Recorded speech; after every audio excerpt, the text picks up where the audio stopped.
see. When you start looking at Jonah,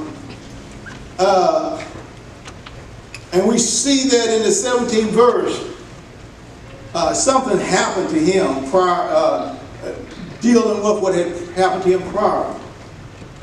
It's kind of interesting to see about Jonah where you look at the fact that there's no place in there where you see Jonah saying that, I think God told me to do something. I'm not quite sure what he said. But when you read in the first chapter, you realize that when God spoke to Jonah and told him what he wanted to do, Jonah knew exactly what God wanted him to do. So there was no question about that. But you come to the reality into how did we get to verse 17? Why do we have to get to that? And there's going to be some reasoning why Jonah was disobedient at the time. As you would know that you read through the fact about Jonah, you see the fact that he was of Israel, and of course Israel was a chosen group. And sometimes the chosen group had problems with the people who weren't chosen. And of course the Assyrians weren't chosen. They were not of the generation of the Israel children. So you could think he could have been, wait a minute, you know, these people are not about, why should I need to go and talk to them? Also, you'll find out about, when you read about the Assyrians also, they were pretty mean people. When they go and conquer some place, they didn't have a problem cutting you up, dicing you up, cutting off the heads of the king, hanging them on the post. I mean, they didn't have a problem with that. So it could have been a situation that Jonah was saying, these are rough people. Do I really want to go over there?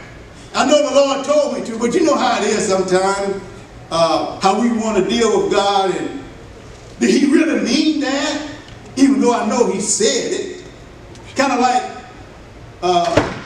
mom telling you to go clean your room up. And you said, it's my room.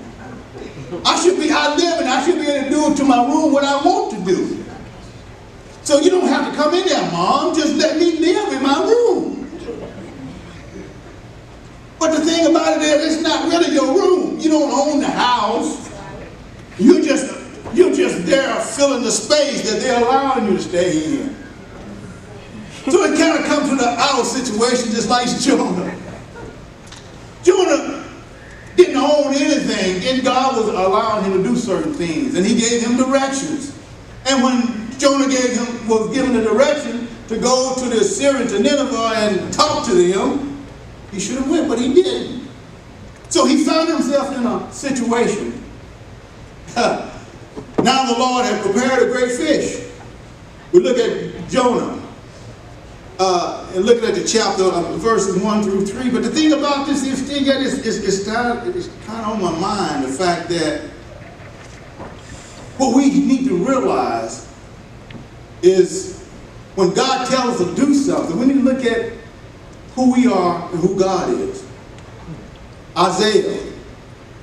God tells us in Isaiah, the 55th chapter, verses 8 through 9. He lets us know about him and who he is. And if we would keep this in our thoughts and in our hearts and our mind, a lot of times we wouldn't make mistakes when we realize who he really is. Isaiah says this. He says, for my thoughts are not your thoughts, neither are your ways my ways, says the Lord. Now, if Jonah had a thought about that in the beginning, he could realize that, well, wait a minute, Lord, you did tell me to go do something. Now, I need to go and do what you say do. I didn't have to go through the thoughts of what you said, of whether I should go or not. Instead of, sometimes we try to analyze God too much and try to figure out, why is he saying this? How it's going to work out? He let you know, my thoughts are not like your thoughts. My ways are not your ways. You have to understand, God has the big picture. God has all the power. If you just go ahead and do what God says, you're just a little piece of the puzzle. So the only way that you can finish the puzzle is why? But putting the pieces together until eventually is what? Completed. So what you do, what you plug in, is just a little portion of what he has already structured. So the 9th verse says, for as the heavens are higher than the earth, so are my ways higher than your ways, and my thoughts than your thoughts. I want you to understand is that when Jonah was given the command to go and talk to Nineveh and let them know that God had saw how wrong they were. That was his part. He was trying to figure out, well, what's going to happen when I go? I don't want to think about all that. But what God is letting us know, don't worry about the end result. Just go and do your little part that you're supposed to do. It's just like we're looking at Rock Bridge. Rock Bridge is just a portion of the puzzle that God has for this earth. If Rock Bridge would do what God has directed them to do, then you'll fit into that puzzle where you're supposed to be. In other churches, other bodies will clamp into that until you know what, it's just kind of like gears put together. When one turn, the rest of them turn. When you're all working with God said do, when Rock Bridge does their thing, the other church do their thing. All God wanted Jonah to do is go do his thing so that the other part of it could turn. That's what God's looking for us to do. It's just do what he said do. Now the Lord had prepared a fish for Jonah. Huh?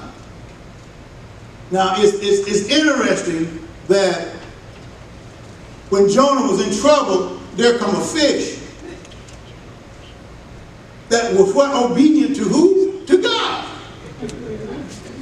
It's almost as if God said, okay, I'm going to create this fish, and I just want you to swim over there for a few years. Now, when I tell you, I'm going to have you to do something, I want you to go and do it. And it's all as if he told him the latitude of where to go, everything. Go over here to this degree, that degree, and pick this person up. If the fish was like Jonah, we would have a situation now, wouldn't we? But the fish wasn't like Jonah. Isn't it amazing how God can work with animals sometimes better than he can with the intelligent animals? We know so much. We got so much education until we just blow it sometimes, don't we? We just blow it. Oh, yeah. Now, this about the fish in Jonah is interesting because some of the people want to say it wasn't true. They just want to say it was just something else. But the thing about it is that news is not news until certain things happen. So, for instance, if a dog bites a man, that's not a big deal. That happens all the time. But if a man bites a dog, that's going to be on the news. Now, if a man go fishing, I really know about the fishing. Now, when they come back, you don't know what they caught. Sometimes I know he doesn't do that. He doesn't stretch it. I know he does. He tell me what he caught, and that's what he caught. But sometimes you almost need to have a truck to bring your fish back. When some people come back, well, how big they caught them. That's not any news. We've heard that story before, right? But if you hear a news about a fish catching a man, that's news. We want to talk about that. We want to talk about Jonah because a fish caught a man. What happened here? Things turn and change around. But remember, God does things differently because his thoughts are not like our thoughts. God sometimes want to do things to make an impact on you. Realize it's God in your life. That's what he did with Jonah. He wanted you to know that I'm in control. So he had the fish to come and swallow Jonah up, who was thrown in the water because of his disobedience. Now you may say that the men threw him in the water, but it was God's will that he got him in the water. So as the men threw him in the water, then God just said, get in the water, Jonah, and threw him in the water. So what did he do when you get in the water and you're out in the ocean like he was? You figure that's it.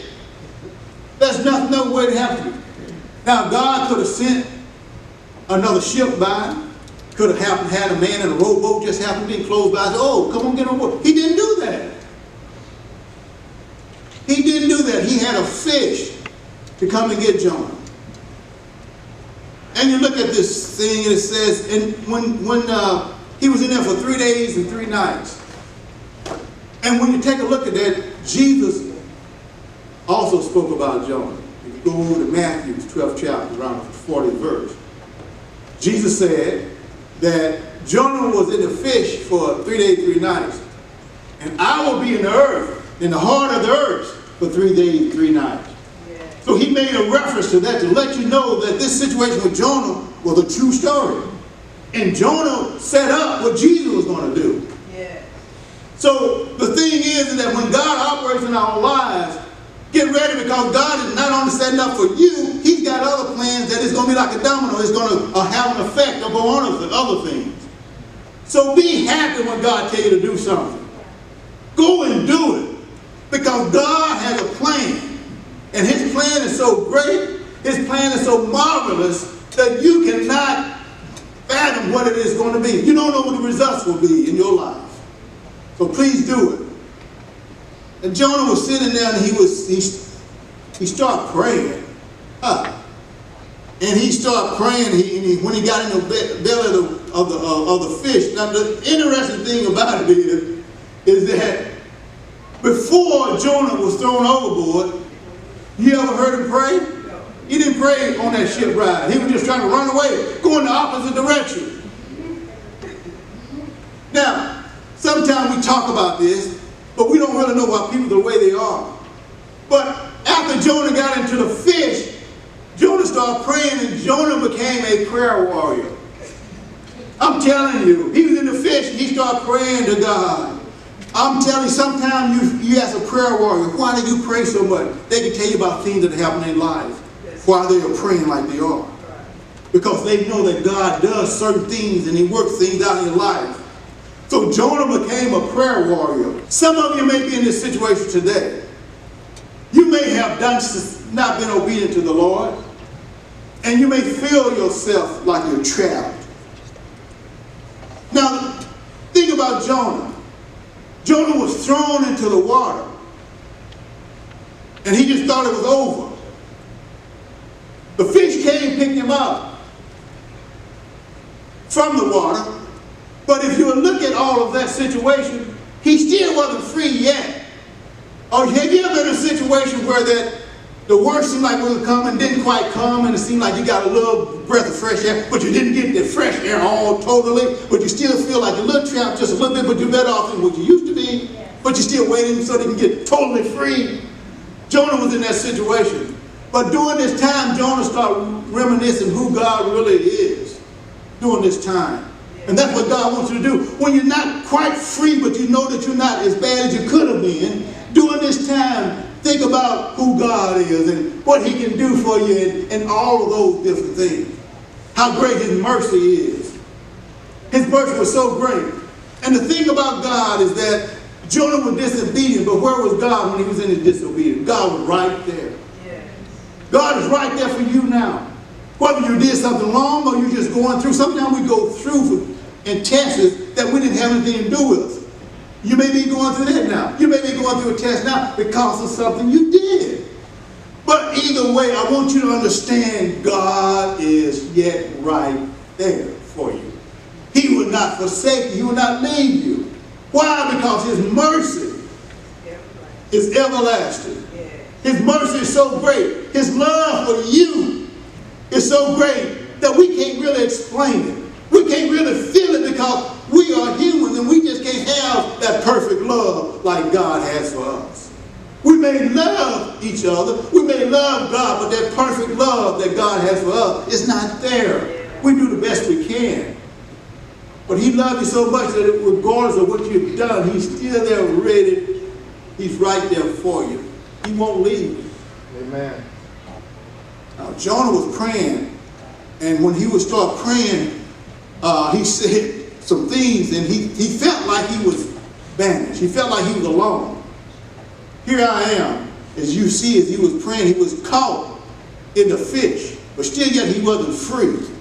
So as he was taking a look at those situations, he says, then I said, I am cast out. Verse 4 said, I am cast out of thy sight. Yet I will look again toward thy holy temple. He was saying, yet I know right now there's a void, God, because of my disobedience. But somewhere, somehow, I'm not giving up. I believe, God. I believe because of your mercy that I'm going to get to see you again. However that may be. And the thing that we want you to understand is that because of God's mercy, you will see him again. Why? Because he's forever forgiven us. Every day, he's forgiven us for what we do and what we don't do. Sometimes we need to look at the situation is that we get caught up in sin because of the things we do, but there's sin for things that we don't do. Especially when he tells you to do something. Love your neighbors, you love yourself. And you want to go out in your yard and throw trash over the neighbor's yard. That's not the way God wants you to operate. You know that maybe the neighbor throwing the trash over your yard, you just go pick it up out of your yard and put it away. First time anyway. You know, give him a break, give him a chance, you know. But I want you to understand how God loves you, how much he cares for you. Jonah is a good example of showing you. Here's a prophet who should have been running to the city telling them that you have sinned. God has ought against you. But no, he turned and went the other direction.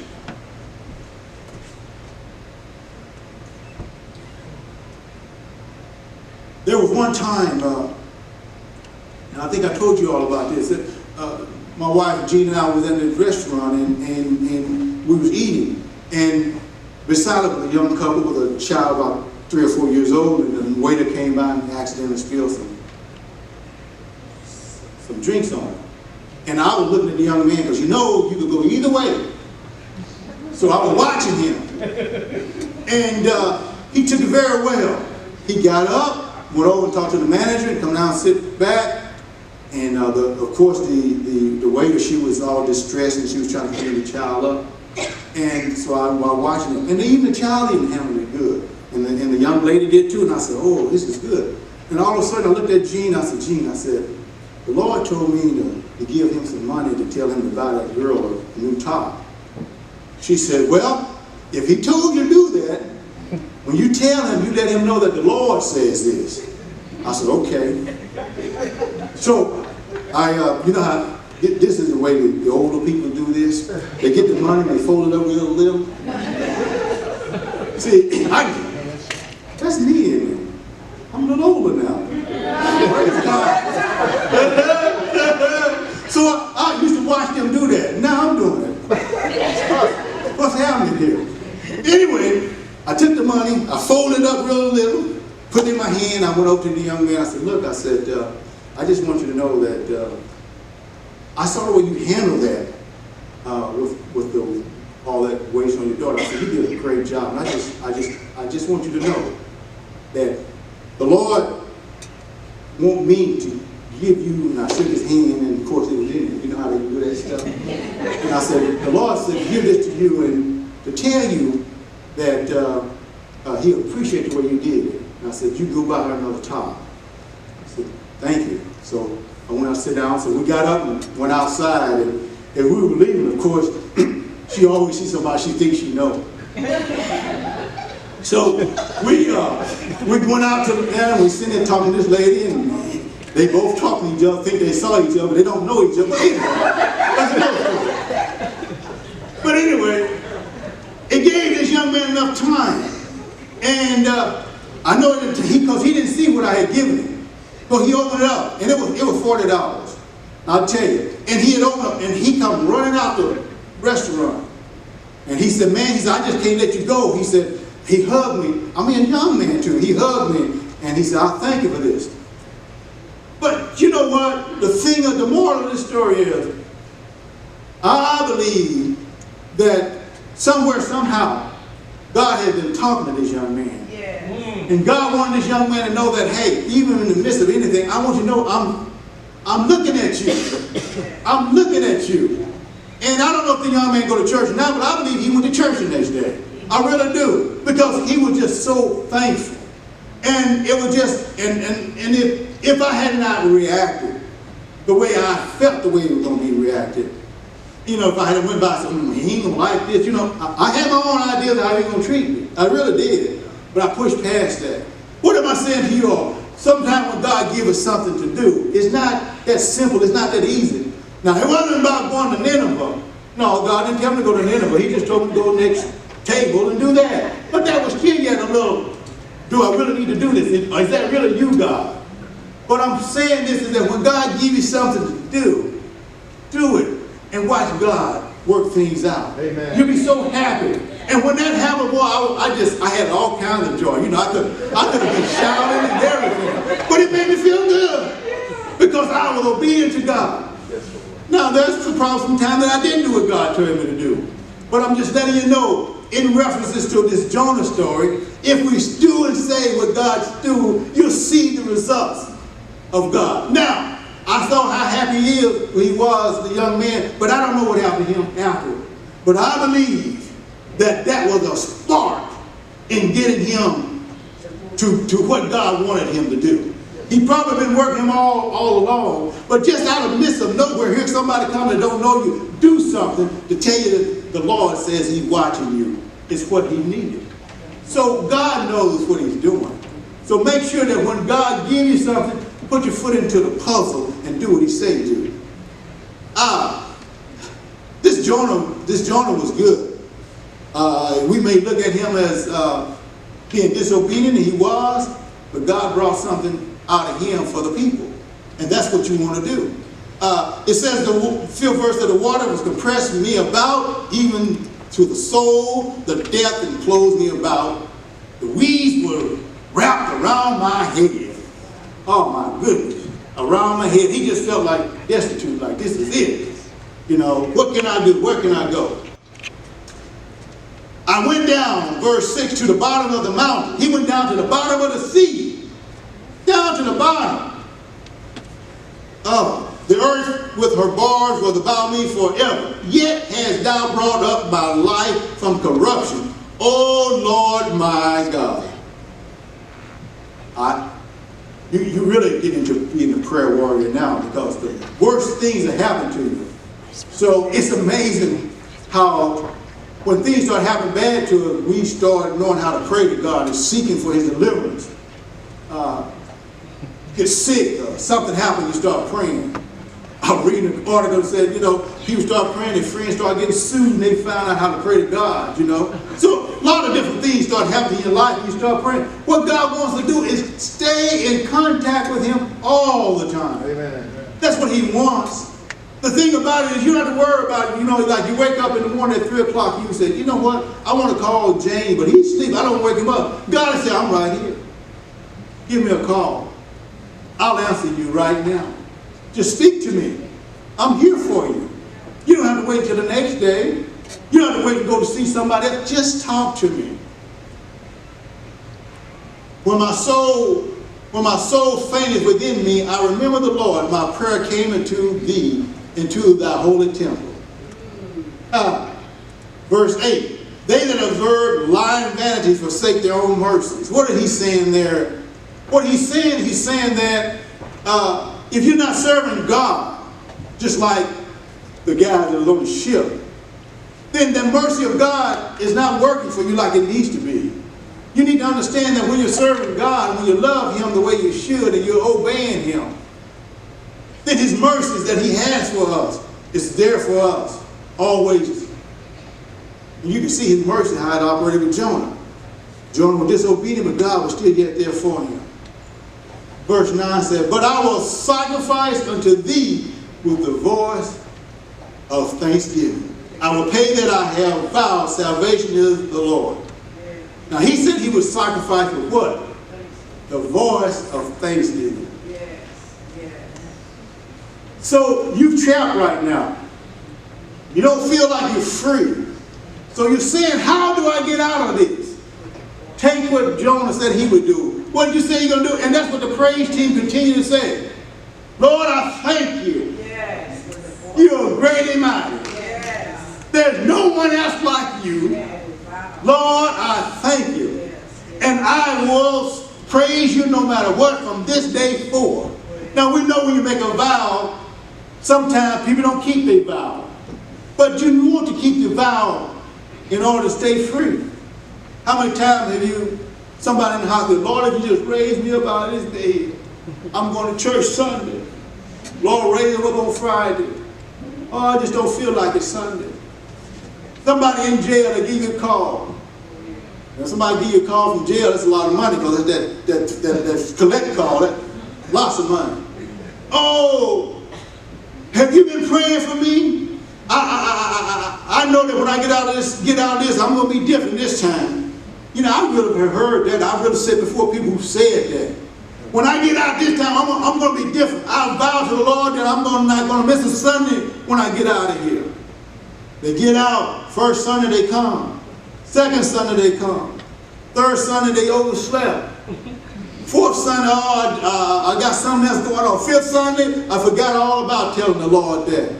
So when you make a vow to the Lord, make a vow that you're going to keep. If you think about a vow and you know you can't keep it, forget it. Don't give it to him. He's not going to hold you for what you don't say. So don't think that you messed up by making a vow, but you messed up by making a vow, not keeping the vow. That's where you mess up. And then he goes along, he says, I will pay thee that I have vowed. Salvation is what? Is the Lord. So salvation, the Lord, is nobody else. So when Jonah was given the direction to go to Nineveh to talk to them about how bad they were, we were dealing with salvation. Jonah didn't have salvation to give to them. It was God's giving. Yes. So when God tells you to speak to somebody, you don't have any power to save anybody. You don't have any kind of power. But if you give them what God said, God has the drawing power. You go ahead and do the pieces in the puzzle that God has given you and let him do the rest of the puzzle so that it can be total. And that's what God is looking for each and every one of us to do. And then on the very last verse, and the Lord spake unto the fish, and it vomited out Jonah upon the dry land. Jonah says that I vow to give God thanksgiving. Yeah. So when you sit there and you vow to give God thanksgiving, you say, Lord, I'm still not where I need to be. I still feel trapped a little bit. But I know I'm not where I could have been, so I know you're with me. So what do you want to do from there? You want to say, God, thank you, because I know that this will not continue the way it is. That you're going to eventually come and get me out of what I'm in and set me on dry land. Amen. I don't know how you're going to do it, but I know that you can and you will do it. Now, Jonah didn't have any idea how he was going to get vomited on the dry land, but God spoke to the fish again. And the fish was obedient again. And now he says, now I'm going to vomit out what was in me that God told me to pick up 3 days ago. And he vomited him on dry land. Some of you this morning, it's time for you to be vomited on dry land. God is ready to put you on dry land. Just give him the praise and recognize who he is in your life. And God will put you on dry land. 2 points I want to leave with you before I sit down. And this is the situation you want to look at when you're dealing with these things. And number one, it's interesting too about it. The first thing I want to tell you about is the fact that God is always with you. He never leaves you. So if we take a look at Philippians 1 and 6, what does it say? God has made a commitment to us.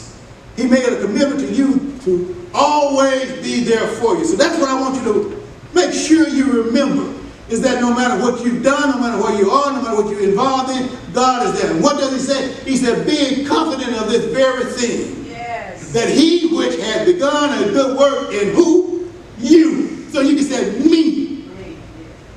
All right? Will perform it until the day of Jesus Christ. So, think about this. Regardless of what you've done, regardless of what you're in, God is always there with you, helping you get through it. So you're not alone. You have God there with you, just like you were with Jonah, even in the midst of the situation. And the very last thing, Hebrews 7 and 25. And this is dealing with the fact that God saved the sinner, right? He also saved the saint. What am I saying? Once he saved you, he'll continue to keep you saved. Why? Because, what do Hebrews 7:25 say? It says, wherefore he is able also to save them to the uttermost that come unto God by him, seeing he ever liveth to make intercession for them. What is that telling me? There's always an intercession going on for you to keep you where you are in him. Amen. God don't just bring you where you are out of sin and just leave you. He's constantly there to help you continue to go through. Yes. I want you to understand, sometimes the chastening of God is there for what? The benefit of us. Yes, Lord. To see how great he is. If you look at the story of Jonah, it could have been easily, if it's in our mindset, well, he messed up, just let him lay out there in the water. But God said, no, I gave you a job to do, and I want to see you finish this job. God called you into his glory. He called you into his ministry. He called you into his family. What does he want you to do? He wants you to continue in his family, to do what he called you to do. What's that? Spread the word about how great he is. Thank you for watching. We hope you enjoyed the sermon and encourage you to subscribe to our YouTube channel. There, you will receive even more encouraging words from Pastor Tim. Remember, in addition to the videos, with a simple registration, you can receive the Life Notes. Pastor's outline and scripture references for his sermons will come directly to your inbox each week. Thank you again for watching. You are always invited to attend our morning worship services every Sunday morning starting at 10 a.m. Bible studies are Wednesday evenings starting at 6:30. You've been listening to Pastor Timothy Jones of Rock Bridge Church, Allen, Texas, where we follow the Go MC mission: God, others, ministry, and community.